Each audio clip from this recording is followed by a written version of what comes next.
Meu Brasil verde e amarelo, boa tarde. É uma alegria muito grande estar no meio de vocês. Nos enche de energia para lutar por um Brasil melhor para todos. Mas uma coisa muito importante.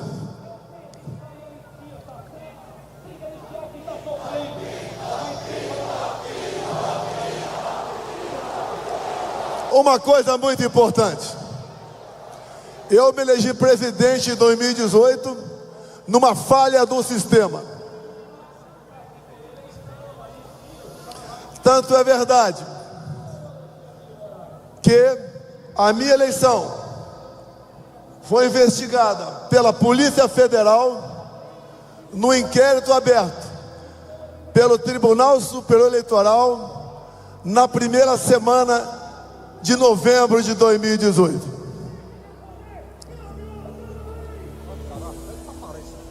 Se for possível parar esse som, a gente agradece. Ou então peço para alguém sabotar. Arranca o cabo da bateria desse carro. Se esse picareta quer fazer um evento, anuncie, convoque o povo e faça. Não atrapalhe pessoas que estão lutando por algo muito sério em nosso país. Dizer a vocês, uma falha do sistema. O inquérito foi aberto a pedido da então presidente do Tribunal Superior Eleitoral. Inquérito 1361 de 2018 da Polícia Federal. O inquérito relâmpago, porque eles queriam me rotular de fraudador para dar posse a Fernando Haddad. Não conseguiram, mas dentro desse inquérito está a verdade que nos liberta, essa verdade tão temida pelo sistema. Mas acreditem,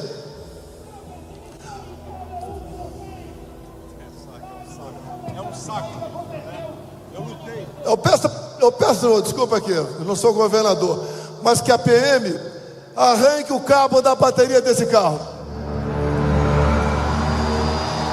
Essa é uma atitude de canalha, vagabundo que não tem compromisso com o seu país. Quer fazer política? Vá fazer em outro lugar.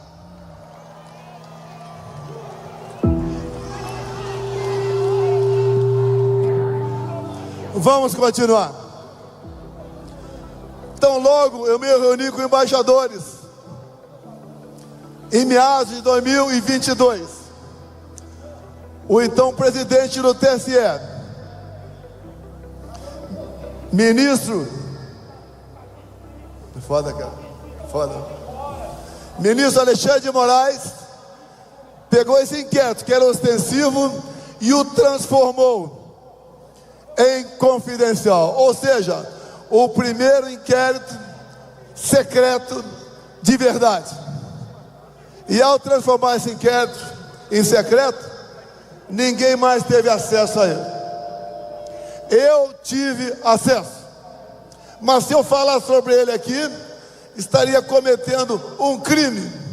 E é isso que o Alexandre de Moraes quer, que eu cometa um crime, para dar-lhe alguma razão. O que está lá dentro, prezados profissionais da imprensa brasileira, está toda a verdade de como funciona o TSE. É inacreditável o que está lá. E tudo isso que acontece hoje em dia é em função desse inquérito. E o que acontece? Uma prova outra, fora dos autos. Nós, por qualquer lugar do Brasil que venhamos a passar, uma multidão nos acompanha. O outro lado, que ganhou as eleições, ninguém o acompanha. Em qualquer lugar do Brasil que eu vá, do sul ao nordeste, do sudeste ao centro-oeste, ou a região norte, o povo nos trata muito bem. Nós podemos ver um dia um time de futebol ser campeão sem torcida, mas presidente sem povo é a primeira vez que nós estamos assistindo na história do Brasil.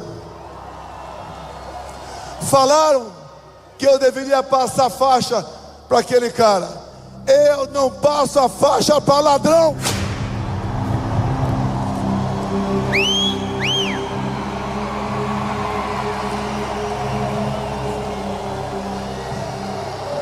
E existem dois tipos de ladrões: o ladrão que rouba o nosso dinheiro, e outro, mais perverso ainda, é o que rouba o nosso futuro e a nossa liberdade.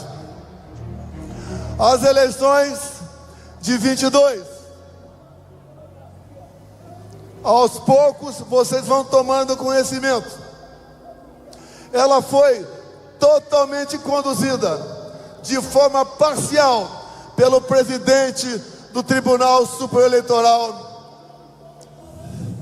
Alexandre de Moraes. Eu não podia fazer nada, não podia fazer live da minha casa, não podia mostrar as imagens do 7 de setembro, não podia associar o Lula a ditadores da América do Sul, não podia mostrar a imagem dele defendendo roubo de celular para tomar uma cervejinha.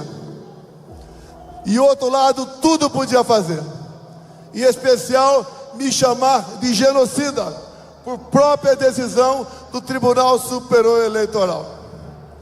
A gente não consegue entender como aquele que, segundo o TSE, perdeu as eleições e arrasta multidões, e o outro que ganhou as eleições e não consegue tomar refrigerante no botequim de qualquer lugar. Se aquela facada que eu tomei no dia 6 de setembro de 2018 por um integrante do PSOL, partido da extrema esquerda, se fosse fatal, Haddad seria presidente da República e eu teria sido enterrado como mandante da morte de Marielle Franco. Essa verdade eles não querem. E na verdade, quando eles falam e fazem gestões para controlar a mídia, eles não querem censurar desinformação, discurso de ódio ou fake news. Eles querem censurar a verdade. Eles não querem que o nosso povo tome conhecimento da verdade de fato. Em meados de 22, fizeram uma cartinha, a cartinha em defesa da democracia. Intelectuais, conhecidos todos nós, artistas, e Lula da Silva assinou a cartinha em defesa da democracia. Lula da Silva, todo mundo sabe, o seu passado ao lado de ditaduras do mundo todo. Bem como quando ele criou o Foro de São Paulo em 1990, criou ao lado de Fidel Castro e das Farc, as Forças Armadas Revolucionárias da Colômbia. Não se podia esperar outra coisa desse atual chefe de Estado que está aí. Repito, ontem voltei à cena do crime, porque lá em Juiz de Fora, onde levei aquela facada, e eu dei graças a Deus por ele, o nosso pai, me ter dado uma segunda vida e não deixado que a minha filha Laura ficasse órfã com 7 anos de idade. Sobrevivemos, vencemos eleições, montamos um ministério nunca visto na história do Brasil, porque eu não aceitei indicações do parlamento brasileiro, geralmente indicações para sugar o Estado em causa própria. Montamos um ministério fantástico e ali começamos a criar lideranças políticas para o nosso Brasil, como aqui presente, aqui em cima, o capitão Tarcísio de Freitas, que esteve à frente do Ministério da Infraestrutura. e sem ser carioca, e sem ser paulista, se elegeu governador por estado e está dando um tremendo exemplo de gestão pública para todos nós. Muitas outras lideranças fizemos pelo Brasil, mas o sistema começou a se incomodar comigo. E logo no primeiro ano, 2019, foi aberto um inquérito do fim do mundo, o conhecido inquérito das fake news. Eu atrapalhava o sistema. Como? Combatendo a corrupção, não da boca para fora. Aqui do lado, o Porto de Santos dava prejuízo de 500 milhões por ano. Conosco passou a dar lucro de 500 milhões por ano. Para onde ia essa grana? 1 bilhão por ano para o bolso de políticos e de gente integrante do sistema. Se um dia vocês souberem quem mandava em Itaipu Binacional, vocês vão cair para trás. Lá era o filé da corrupção, porque na Itaipu Binacional não era permitido a auditagem pelo TCU. Só com que nós evitamos com fraudes, com corrupção, fizemos obras fantásticas na região ali do oeste de Paraná. Alongamos a pista em 600 metros do aeroporto de Foz do Iguaçu. Começamos e concluímos a segunda ponte com o Paraguai. Começamos a terceira ponte com o Paraguai. E tantas outras obras de infraestrutura para mais de 50 municípios. A gente estava atrapalhando o sistema. Não tinham mais como roubar o nosso Brasil. As estatais passaram a dar lucro, mas eles tinham que armar a minha saída de lá. Se hoje eu sou o ex mais amado no Brasil, esse divórcio não foi feito pelo povo, foi feito por parte desse sistema que trabalhou 4 anos contra a minha pessoa. Não tinha semana que eu não era fustigado por uma sentença judicial atrapalhando o nosso governo. Mas vencemos tudo isso. Vencemos a pandemia. Vencemos uma guerra lá fora. O Brasil começou a entrar no rumo e fiz uma coisa que ninguém nunca fez no Brasil.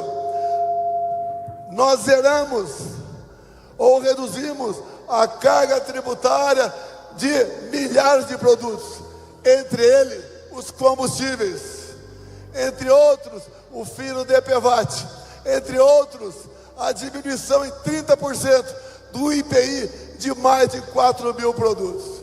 E acreditem, quanto mais nós diminuímos ou zerávamos impostos, mais o Brasil arrecadava. Isso importunava o sistema, porque na verdade eles não estavam roubando mais. Se uniram e começaram com o velho discurso que eu queria dar um golpe de Estado. Golpe de Estado usando, como disse o Malafaia aqui, dispositivos da nossa Constituição. E eles, para evitar que eu tivesse chance de voltar, decretaram a minha inelegibilidade. Inelegibilidade, uma delas, porque me reuni com embaixadores. Eu não me reuni com traficantes no Morro do Alemão, como o Lula fez. Esses inquéritos, que dali se derivaram outros em cima de ditas petições, dando amplos poderes. Alexandre de Moraes escolheu seus alvos, como escolheu meu filho Eduardo Bolsonaro. Isso ratificado nos áudios vazados da operação agora conhecida como Lava Toga. Eles tinham que me destruir, porque eles achavam que agindo dessa maneira me fariam, em dado momento, mudar de lado. Eu jamais estaria do lado deles. Preferi o lado mais difícil, o lado do povo brasileiro, porque isso me dá tranquilidade, me dá paz para dormir e me faz orgulhar daquilo que eu fiz no passado. E se vocês hoje estão aqui, é porque vocês corroboram com o que eu estou falando. Passamos momentos difíceis, cada vez mais, com aquela armação do 8 de janeiro. Quis Deus que eu me ausentasse do país no dia 30 de dezembro. Algo ia acontecer. Eu tinha esse pressentimento, mas não sabia que seria aquilo. Foi um ato, sim, como disse o então ministro do Supremo Tribunal Federal, Nelson Jobim.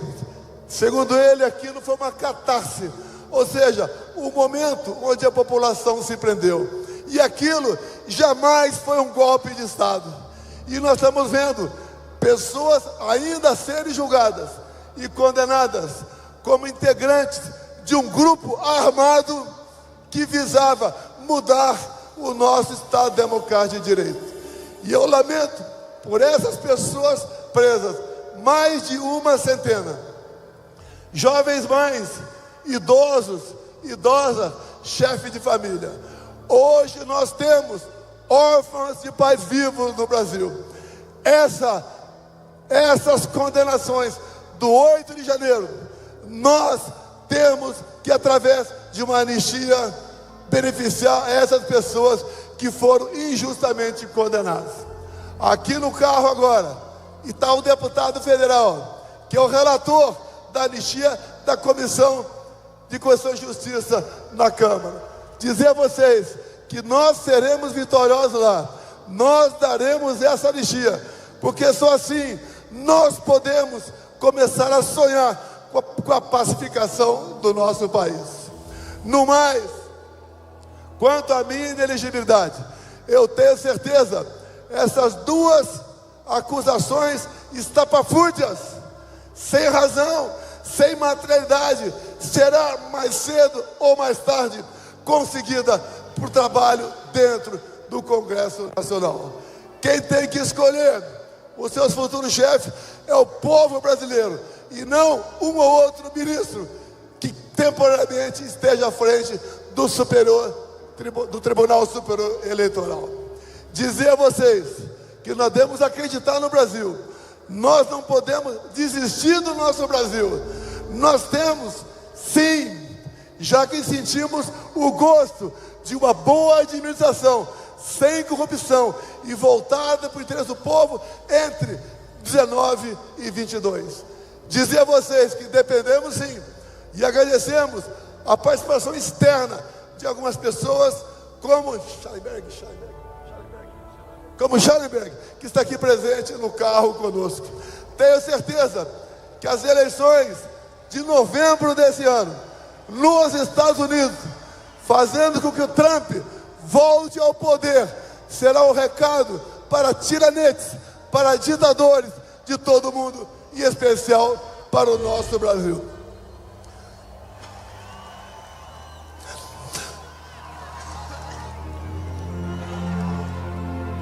Não existe satisfação melhor do que ser bem recebido por todos vocês. Dizer a vocês que isso faz com que nós, políticos de hoje, sejamos diferentes do político de ontem. Até pouco tempo, todos os políticos eram tidos como iguais. Mostramos ao longo dos nossos 4 anos que nós não somos todos iguais. Ao longo do meu mandato, indo para o encerramento, nós voltamos a acreditar em nosso país, voltamos a conhecer o que é cada poder da República, o que é o poder executivo, o que é o poder legislativo e o que é o Supremo Tribunal Federal. Dizer a vocês que voltamos a vestir o verde e amarelo com orgulho, a cantar o hino nacional com emoção, a dar valor à nossa família, a conhecer realmente quais são as potencialidades do nosso Brasil. Dizer a vocês que, enquanto presidente, tive um relacionamento o melhor possível com as grandes democracias do mundo, coisa que acontece exatamente o contrário nos dias de hoje, onde o atual governo se mistura, se entrega e se alia a ditaduras de todo o mundo. O nosso Brasil é um país fantástico. Ninguém tem o que nós temos.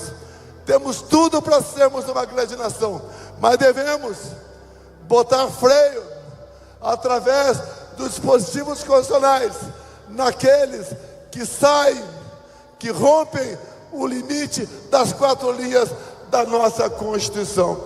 E eu espero que o Senado Federal bote um freio em Alexandre de Moraes, esse ditador